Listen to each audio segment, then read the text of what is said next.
பார்த்து வருகிறோம். மெட்ரோ ரயில்களில் மாற்றுத்திறனாளிகள் மற்றும் மூத்த குடிமக்களுக்கு இருக்கைகள் ஒதுக்கீடு முறையாக அமல்படுத்தப்படுகிறதா என உயர்நீதிமன்றம் கேள்வி எழுப்பியிருக்கிறது. இதுகுறித்த விவரங்களுடன் செய்தியாளர் மதன் இணைந்திருக்கிறார். மதன், வழக்கின் பின்னணியை விவரிக்கலாம்.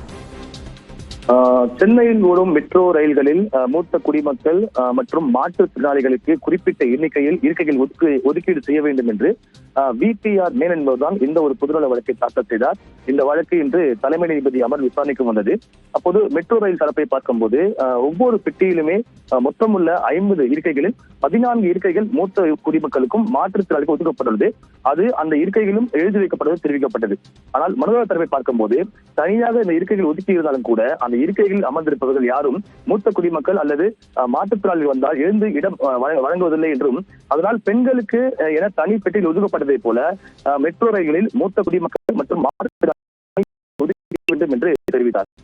இரண்டு தரப்பு வாதங்களை கேட்ட நீதிபதிகள் தனி பெட்டி ஒதுக்கீடு செய்வது தொடர்பாக மெட்ரோ ரயில் தான் முடிவு செய்ய வேண்டும், அதனால் மனுதாரர் இந்த கோரிக்கையை பரிசீலிக்க வேண்டும் என்று தற்போது உத்தரவிட்டார்கள். அதே போல மூத்த குடிமக்கள் மாற்றுத்திறனாளிகள் இருக்கை ஒதுக்கீடு முறையாக அமல்படுத்தப்படுகிறது என அவ்வப்போதைக்கு சோதனை நடத்த வேண்டும் என்றும் தெரிவித்தார்கள்.